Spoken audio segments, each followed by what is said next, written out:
Oji Rose here, and today we're going to be talking about a paper called The Rationality of Invincibility and Self-Destruction, Self-Interest, Self-Regulation, and Ironic Free Markets. And the idea of this is that the free market works because it blends self-regulation and self-interest. And what I mean by this is that if I want to sell my product, then I can't, say, be yelling at my customer. And I'm going to have to take into account what my customer wants, even if I don't feel like it, because if I don't, then I won't get their sale. I won't get the sale. And so, and Dietrich McCloskey talks about this in the Bourgeoisie Virtues, where there's something about the free market that combines together self-interest and self-regulation, where if self-interest was left unbound by self-regulation, well then, if I can still force the customer to buy my product even if I'm in a bad mood, then I really don't have an incentive to be nice. I can just act like I want. And very problematically, when a enterprise or individual or whatever becomes invincible, then they really don't have much incentive to combine self-regulation and self-interest because they can't be destroyed, they can't be stopped. And so it's necessary that a person have the possibility of failure or a business have the possibility of failure if they're in fact going to act in a self-regulated manner.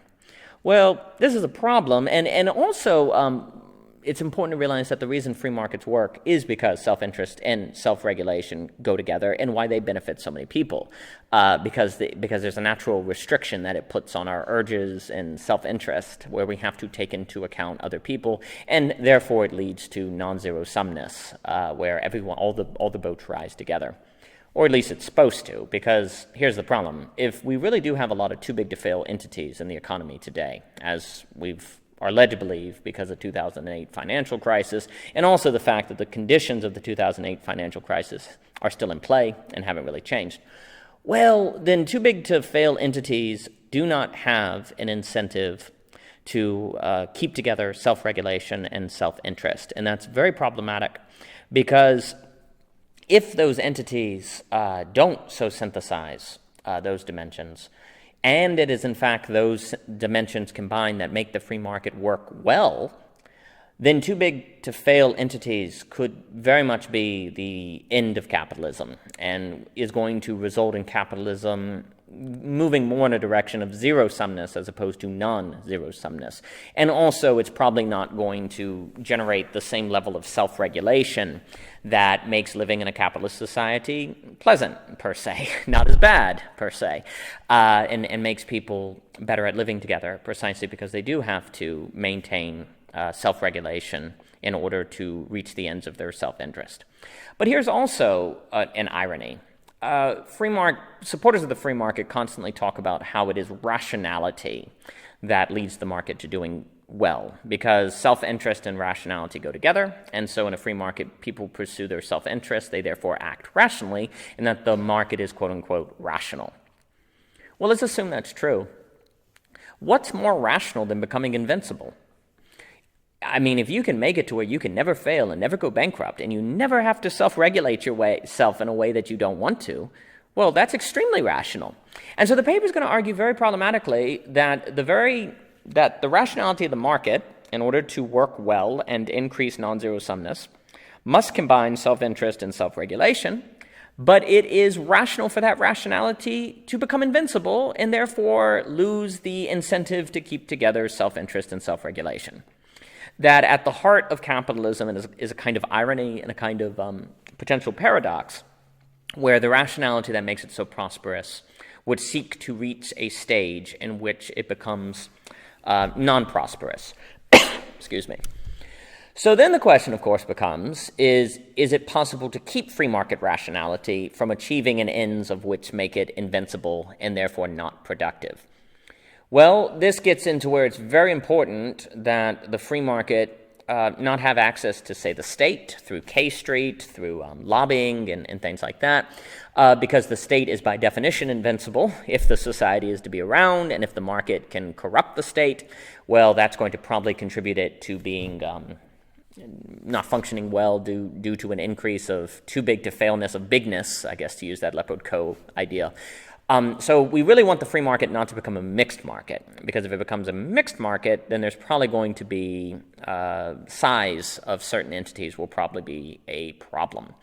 But then, of course, the question becomes, is it practically inevitable that free markets become mixed markets? Because if that's the case, then free markets, even if they theoretically don't have to self-destruct, they practically inevitably self-destruct, and that's something to take into severe consideration. So how do you keep the state from being corrupted by the market? Or on the flip side, if we accept the critiques against socialism and statism, say from a Friedrich Hayek, well, then the question also becomes, how do we keep the state from taking over the market or infringing on the market? A balance has to be struck. Well, here's the thing. It might be the case that in order to keep the free market from becoming a mixed market, regulation is needed. So then you're going to have state involvement to keep the free market. And I'm not saying this is the case, but it's a possible case. You may need regulation to keep the free market from becoming a mixed market. Well, now we have the state involved in the market. And you can get regulatory capture. You can get corporations to fill the seats, where then the big corporations write the regulations in a manner that benefits them while hurting small businesses. And here we go. Now we have a problem. But if regulation is needed to keep the free market from becoming a mixed market, well, then there's no way to escape the potential risk we just described, where the free market becomes a mixed market. And so theoretically, though free markets could stay free forever, they practically will not.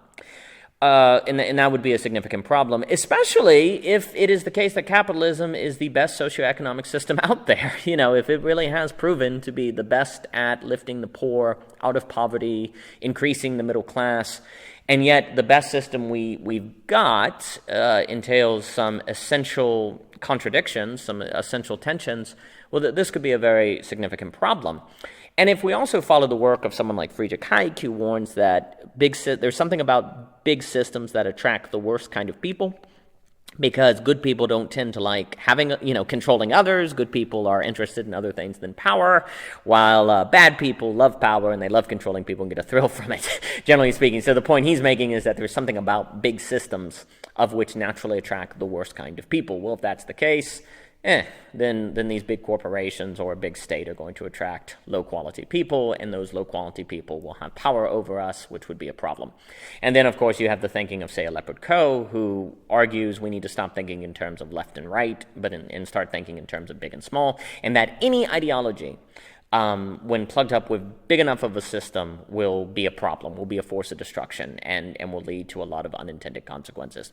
But then, of course, if it is the case that it is rational to become too big to fail, then it is therefore rational to create systems that are of the size that both Leo Coe and Hayek found problematic, and that would attract the worst kind of people and have a whole lot of unintentional consequences. So we really need to figure out how to regulate rationality from leading to this end, and if there's no way to do it, then we might be entering a situation from which there is no exit, to allude to Sartre's phrase, and that will have to be elaborated on in the next paper by that name. Anyway, this is O.G. Rose. For more, please visit ogrose.com, and thank you for your time.